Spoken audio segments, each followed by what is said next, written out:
Most individuals give up not due to being defeated, but because they've grown accustomed to ease. They halt when fatigued. They pause when uninterested.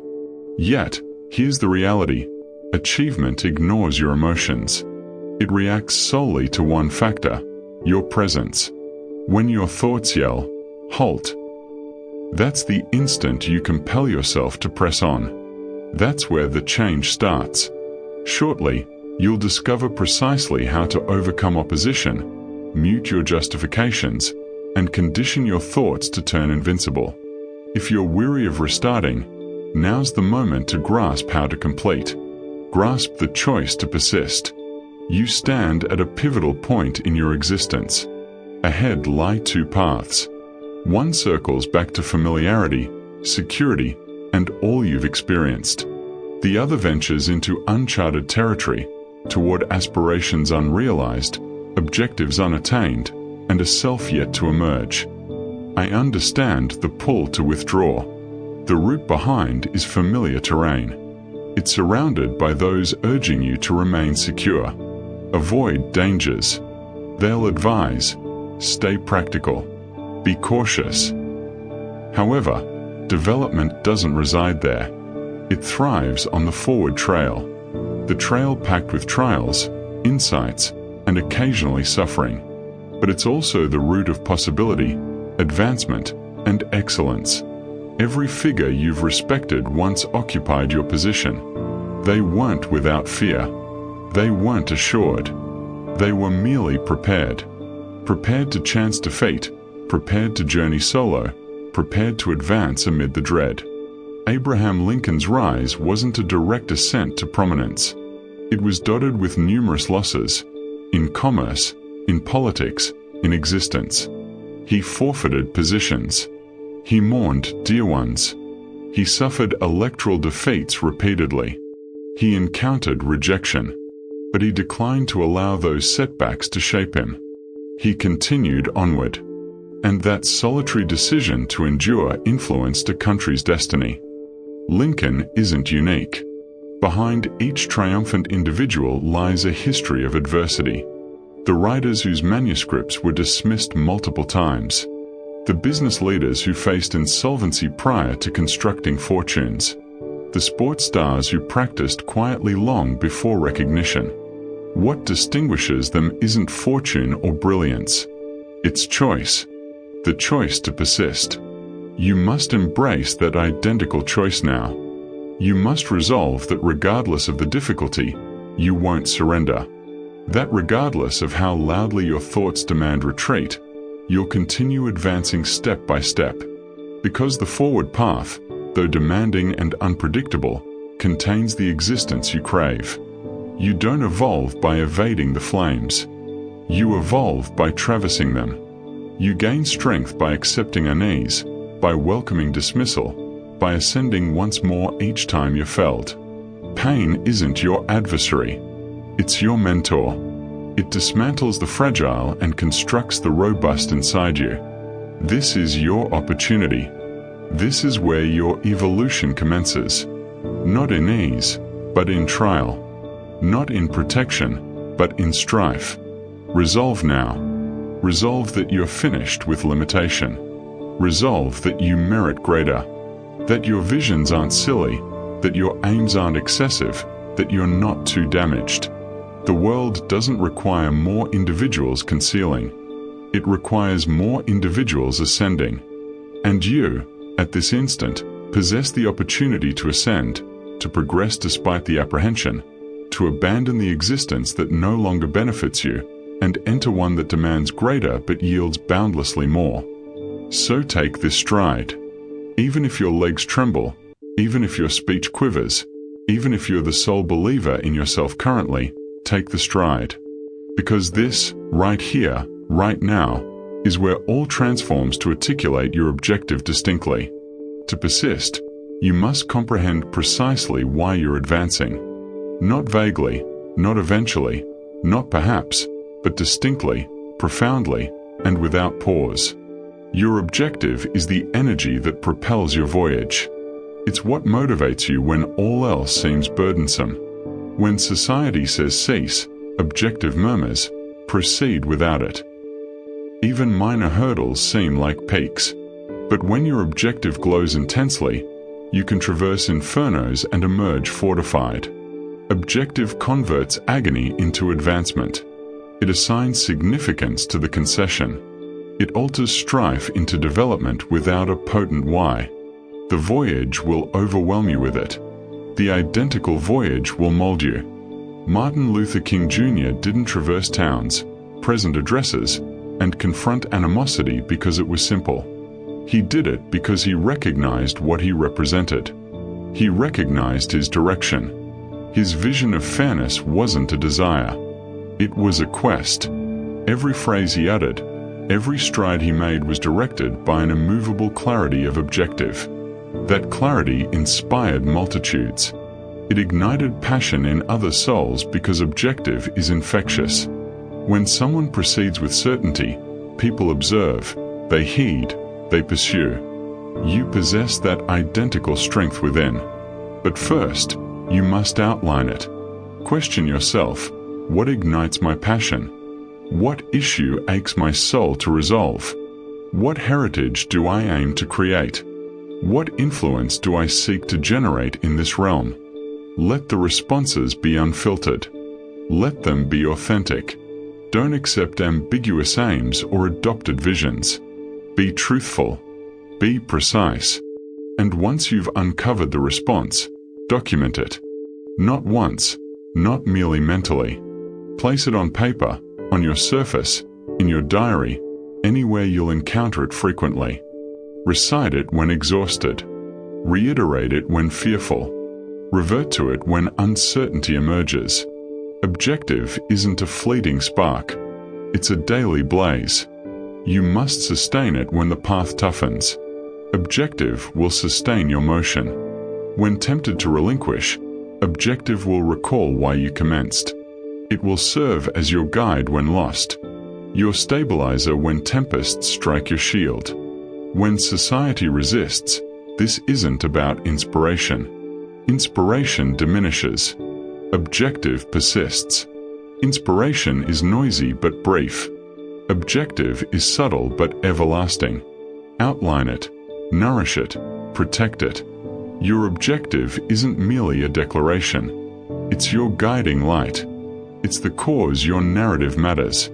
The cause you received this existence. It's not discovered in ease. It's uncovered in the instances you doubt everything, yet select to persist. There is excellence within you, but it won't unveil itself until your objective clarifies. Only then will your strides acquire significance, only then will your deeds align with fate. The world doesn't need more people merely surviving. It needs people ablaze with objective. People who comprehend why they awaken, why they battle, why they decline to surrender. So pose the inquiries. Explore your essence. Discover your reality. And once you do, never release it. Let your objective draw you ahead step by step, day by day, until the existence you've envisioned becomes the existence you embody. Establish firm aims and benchmarks. Aims provide your vision framework. Without them, even the most vivid aspiration dissolves into the backdrop of routine interruptions. A vision without guidance is like a vessel without navigation, drifting, misplaced, and ultimately overlooked. But when you specify clear, executable aims, you grant your vision a backbone, a structure, a course. You start converting possibility into certainty. Aims aren't just desires noted. They are vows to yourself. They are affirmations that you won't entrust your tomorrow to fate, that you won't recline and hope. You will act. You will construct. You will elevate. History demonstrates what transpires when foresight pairs with accuracy. The lunar landing wasn't accomplished in a single bound. It started with a vision, but it materialized through specific, quantifiable phases. Each computation, each trial, each operation, are aim, and one by one, those aims form the link from Earth to Moon. That identical strength resides in you. Commence today, not tomorrow. not when circumstances perfect. Now, inscribe your aims not mentally, on paper, on your wall, in your journal. Render them tangible. Render them evident. Don't settle for indistinct intentions or conceptual desires. Clarify what you desire, when you desire it, and why it signifies. Your aim should test you, propel you ahead, and stay profoundly linked to your objective. With clarity and guidance, you start perceiving the route. You start operating with purpose. Fragment your broader vision into benchmarks. Distinct markers that maintain you rooted and concentrated with every benchmark you attain. You foster trust in yourself. You start comprehending that advancement isn't a legend. It is occurring step by step, choice by choice. Each minor triumph counts. Honor it. Let it remind you that you aren't stagnant. You are progressing. You are transforming. This is how change occurs. Not by bounds, by increments. Not by disorder, by organization. When your aims are distinct, your deeds follow. You cease roaming. You commence constructing. You cease responding. You commence leading. There will be days when the vision seems remote, when the burden of the labor seems too weighty. That is when your aims rescue you. They draw you back. They recall why you began. They provide you something concrete to rely on. This isn't about perfection. It's about dedication. It's about appearing day after day, increment after increment, until your existence starts mirroring your vision. Dream grand always, but ground that dream in routine action. Commence modest. Be unyielding. Decline to surrender, because when aims direct your voyage, your dream is no longer a hope. It becomes your endpoint. And every aim you establish, every benchmark you reach, every increment you take brings that dream to fruition. So commence now. Select one aim, one deed, one increment, and initiate the voyage that converts your vision into actuality. Persist dedicated amid critique. There arrives a point in every endeavor, in every audacious aspiration, where society's voices start amplifying. Some might murmur in warning, others bellow in skepticism. The manner might differ, but the course stays identical. Uncertainty. And frequently this uncertainty doesn't stem from spite, but from apprehension. Apprehension of the unfamiliar, of the unproven, of the unconventional. Yet it is this very route, this unsure path that guides to prominence. The reality is critique and skepticism from others can derail even the firmest ambitions, but only if you permit it. Galileo, the pioneer of contemporary science, ventured to challenge his era's doctrines. He peered through a telescope and observed a cosmos that declined to revolve around Earth. His discoveries threatened the bedrock of accepted wisdom. For this, he was denounced, muted, and ostracized by those too terrified to face the truth. Yet his insight endured. Centuries later, his name radiates while his detractors have vanished into history's obscurity. Albert Einstein also encountered vehement opposition. His concepts warped physics' fabric and shattered conventional boundaries. His theories were mocked before venerated. But he didn't waver. He trusted his insight's purity more than critics' clamor. And today, society honors not those who ridiculed him, but the genius that revolutionized science eternally. From these existences we glean a straightforward yet potent lesson. Others' judgment often mirrors their constraints, not your capability.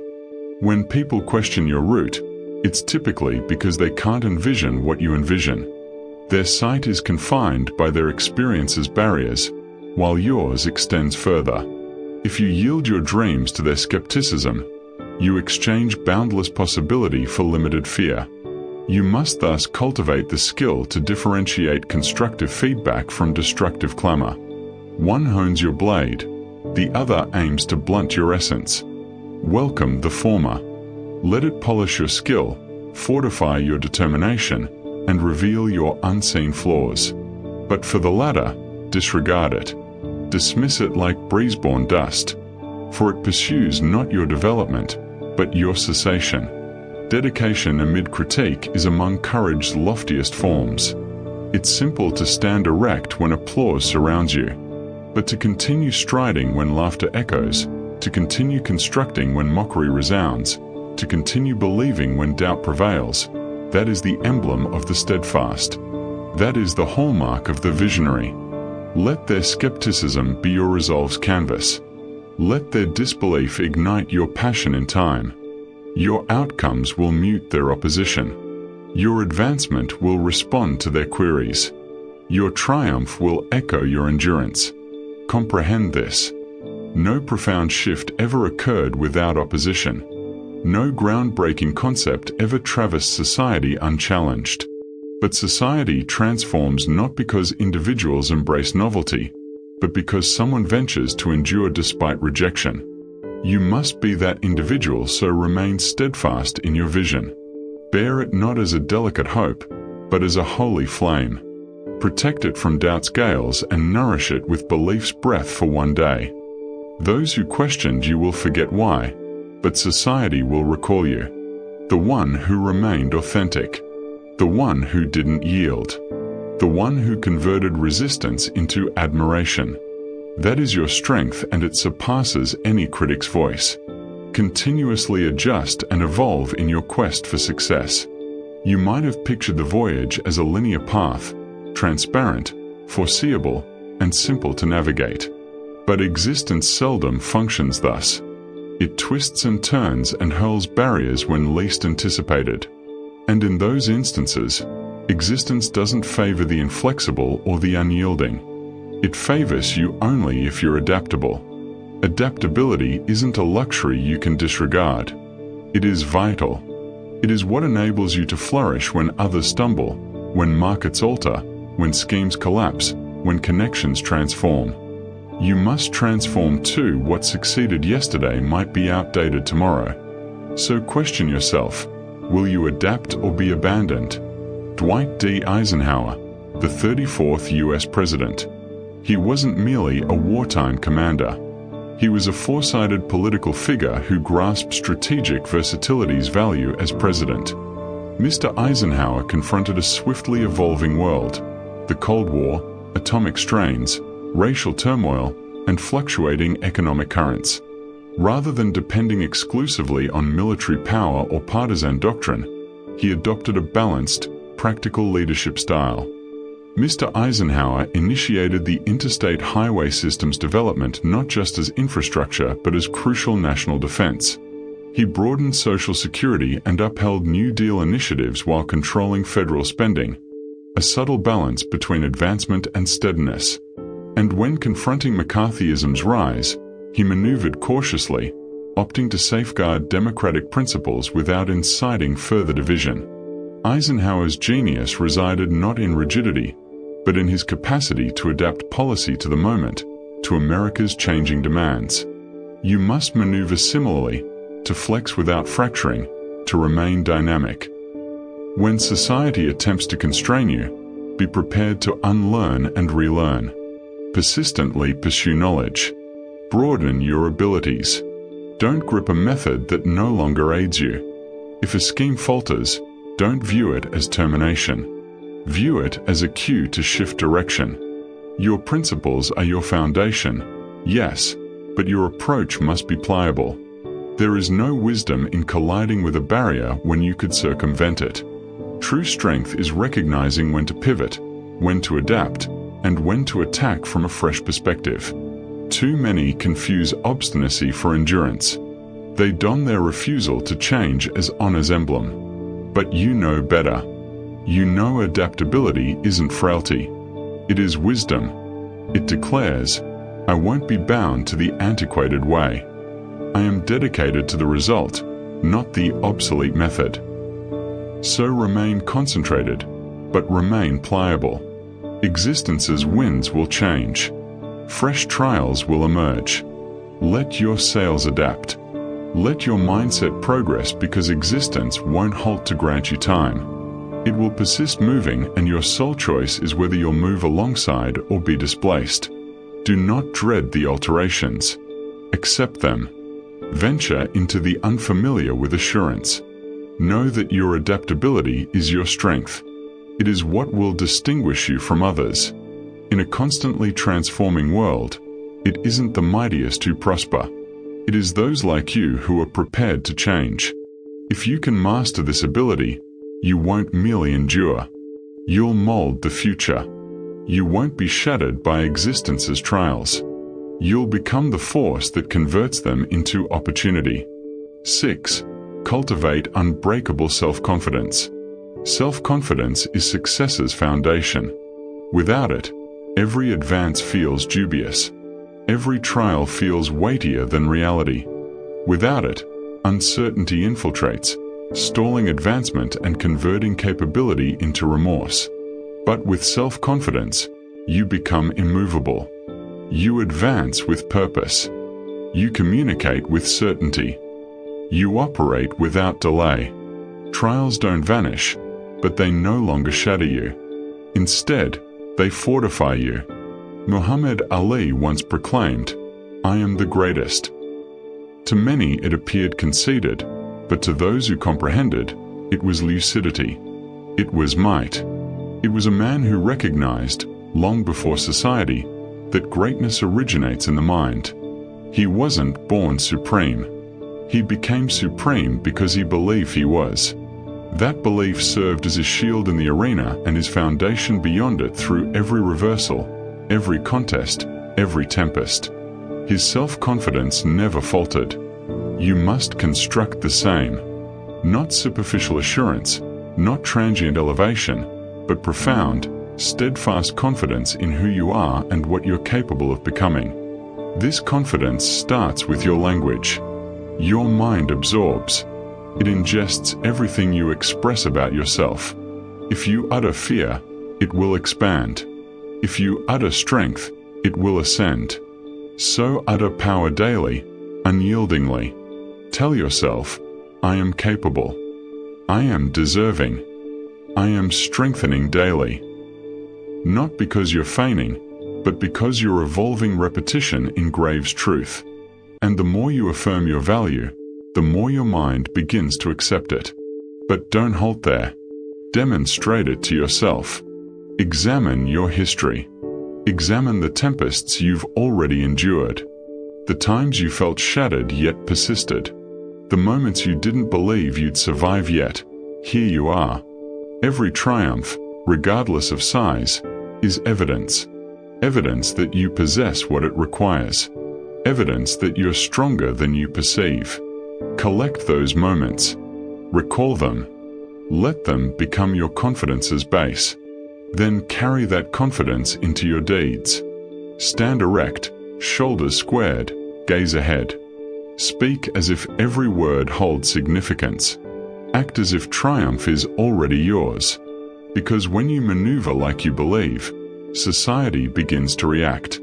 Doors unlock, prospects emerge not due to fortune, but because self-confidence alters reality. You're not awaiting approval. You're not requesting permission. You are asserting what is already within you. Every icon you respect began here. Not with acclaim, not with ability alone, but with confidence. Subtle, steady, and immovable. This isn't conceit. This isn't illusion. This is truth articulated before it materializes. You will be questioned. You will falter. But your confidence must endure. Not because you're flawless, but because you're tenacious. So condition your mind. Nourish its strength. Deprive it of uncertainty. Surround yourself with language, individuals, and deeds that reinforce who you're becoming. Speak your triumphs into existence. And when fear arises, confront it with belief's blaze. Society cannot halt someone who declines to surrender. Someone who believes so profoundly in their objective, their capability, and their might that nothing can unsettle them. Be that individual. Construct that confidence. And observe society shift to encounter you. Harness resilience's power. Existence has an odd manner of examining every bit of strength within us. It doesn't seek our consent before dispatching storms our way. It simply does. And when it does, it's not the simplest route that shapes our fate, but the internal power we invoke in the gloomiest times. This power, my friend, is resilience. It is the unseen force that elevates a person when society believes they'll remain fallen. It is the subtle determination in the soul that murmurs, "Attempt again," when failure bellows, "Surrender." History is abundant in its instances, but one that towers as a monumental testament is Thomas Edison's. Envision thousands upon thousands of efforts, all apparently leading nowhere. Society would have jeered. Critics would have chuckled. Even intimate friends might have suggested sympathetically to abandon it all. Yet Mr. Edison remained steadfast. He didn't perceive each unsuccessful effort as loss, but as insight. "I haven't failed," he once stated. "I've just discovered 10,000 methods that won't function." These weren't mere phrases. They were a resilient man's war cries. He didn't practice blind tenacity. It was resilience's philosophy. He didn't condemn the obscurity. He pursued the illumination. He didn't resent the strife. He embraced it as the forge where greatness forms. That is the lesson. Existence provides us true such individuals to perceive barriers not as obstacles but as essential gateways. Challenges aren't penalty. They are readiness. Each ordeal, each letdown, each despair instant is sculpting us, carving away the surplus to unveil the warrior inside. And so when you discover yourself exhausted, when your aspirations seem distant and society's weight presses upon your chest, pause, but don't withdraw. Instead, recall yourself this agony isn't the conclusion. It is your growth's commencement. The mind's muscles, the spirit's strength, and the heart's courage. They are all constructed through opposition. You hone your abilities not in ease's moments, but in difficulty's fires. Wisdom isn't distributed in joy's times. It is gained through the soul's grappling with hardship. You must start anticipating opposition. It is through tumbling that we learn to ascend. And it is through ascending repeatedly that we become indestructible. Recall, resilience isn't about flawlessness. It isn't about an immaculate path or a record unmarred by loss. It is about the bravery to arise every single time you tumble. It is about selecting hope over despair, effort over indifference, and faith over fear. The resilient individual doesn't await for existence to ease. He strengthens because it is demanding. So let society test you. Let it hurl what it may, for each time you arise from ashes, you don't return identical. You return wiser, stronger, more ready. That is the secret. Every reversal is preparation for your next victory. Ascend repeatedly until ascending becomes your essence and nothing, not even existence itself, can keep you fallen long. 8. Master your perspective. Your perspective determines your tomorrow. This isn't simply an inspirational saying. It is existence's basic truth. Every notion you foster, every conviction you harbor, and every viewpoint you embrace becomes the filter through which you perceive society. And ultimately, the blueprint you pursue. If that filter is obscured with pessimism, uncertainty, and restriction, then every prospect will seem a hazard. Every reversal will feel like termination. But if that filter is refined with optimism, endurance, and growth belief, then even the darkest roots start revealing light. Imagine your thoughts as a garden in this garden. Your notions are the seeds. The perspective you hold, positive or negative, is the ground where those seeds flourish. You can't anticipate blooms from ground filled with resentment and apprehension, but sow seeds of bravery, appreciation, resolve, and hope in fertile, abundant ground, and your future's flowers will bloom with splendor and might. You possess full authority over what seeds you sow. That authority resides in your capacity to select your notions. You aren't at circumstance's mercy. You are the cultivator. You determine what flourishes in your life's field. It commences with consciousness. Capture yourself when negative self-dialogue infiltrates phrases like "I can't achieve this," or "this always befalls me," or "I'm inadequate," or not truths, they minds patterns.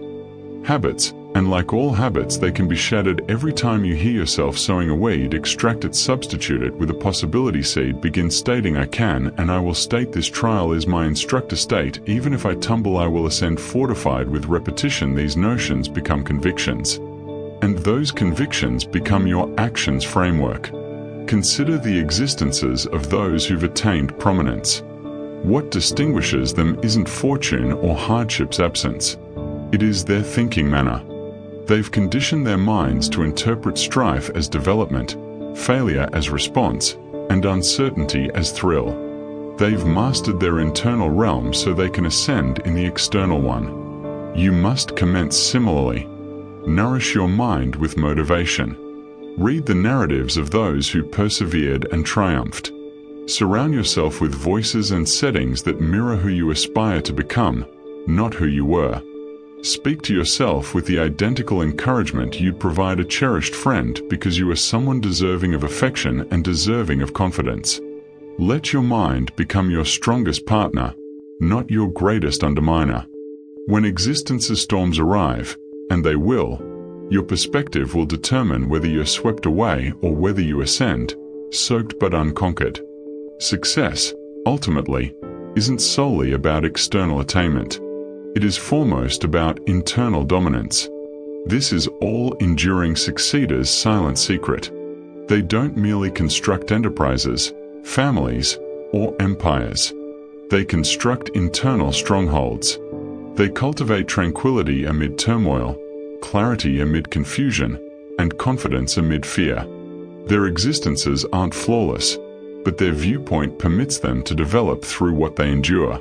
So seize your mind's control today. Cease awaiting society's change and commence by altering your notions. Instead of responding, commence creating. Instead of wishing, commence doing. Instead of questioning, commence believing. This transformation doesn't occur instantly, but every day, every choice, every awareness moment fortifies your capacity to direct your existence rather than drift through it. And soon you'll discover that your external world is commencing to mirror the subtle power you've nurtured within. By mastering your perspective, you don't eradicate hardship, but you alter it. You convert barriers into stepping stones. You convert reversals into preparations for greater triumph. You cease questioning "why me?" and commence declaring, "Observe me." Because a potent mind can surmount any restriction, and focused spirit can attain what once appeared impossible. Your future's garden awaits. What will you select to sow today? Ideas without deed are valueless. You might possess the most ingenious vision, the most intricate scheme, or the most uplifting dream. But if you never act, if you never operate, then all dissolves into void. Society doesn't reward those who merely contemplate, envision, or plan. It rewards those who execute, those who awaken each dawn. Not just with purpose in their souls, but deed in their grasp. Existence's greatest tragedy isn't failure. It is the remorse of never attempting. It is the quiet of an unpenned book, the lack of a melody never vocalized, the vacancy of an enterprise never established. Dreams aren't demolished by critics, nor pilfered by time. They're silently interred under years of delay and apprehension. You must comprehend success pertains to the executors. Those who operate despite apprehension, despite ambiguity, despite the probabilities. The initial stride is never impeccable. It might be awkward. It might be minor. But it is the sole thing that divides potential from advancement.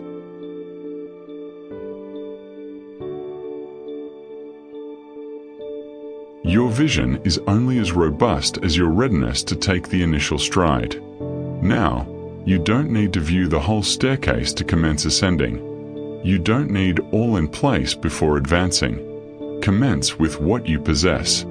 Execute what you can. Start where you stand, because the instant you commence, momentum commences. And momentum is a force more potent than inspiration. Deed fuels deed. Motion generates motion. One minor stride leads to another, and soon the path commences revealing itself.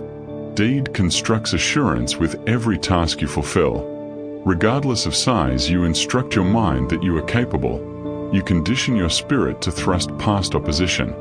You demonstrate your fear that it doesn't dominate you. Each stride you take becomes a stone placed in your success's foundation. And the more you operate, the more assured you become. Not because all eases, but because you strengthen. It isn't the sporadic energy surge that alters your existence. It is the steady, deliberate effort you deliver every single day. Greatness isn't discovered in magnificent gestures. It is concealed in the subtle, unyielding pursuit of an aim, one deed at a time. What you execute repeatedly defines who you become. So operate decisively. Cease awaiting the ideal time. It doesn't exist. Conditions will never be immaculate. The clock will never halt long enough for you to feel entirely prepared. But readiness isn't a prerequisite for motion. Commitment is boldness. Confidence is. These are the forces that propel deed. Our success narrative commences not when others believe in you, but when you believe in yourself enough to operate. And it strengthens with every stride you take. If you stumble, ascend. If you fail, absorb. If you doubt, advance anyway. Because nothing alters until you alter it. No dream lives until you infuse life into it. Recall this truth. Your tomorrow depends wholly on what you choose to execute today. Not tomorrow, not someday. Today, the choices you make, the tasks you fulfill, the strides you take in this instant shape the world you'll inhabit tomorrow. So take that initial stride, make that call, pen that page, initiate that project, commence the voyage, and once you start, never halt. Keep progressing, keep constructing, keep operating. Because ultimately, it isn't the ideas you possessed, but the deeds you took that define your heritage.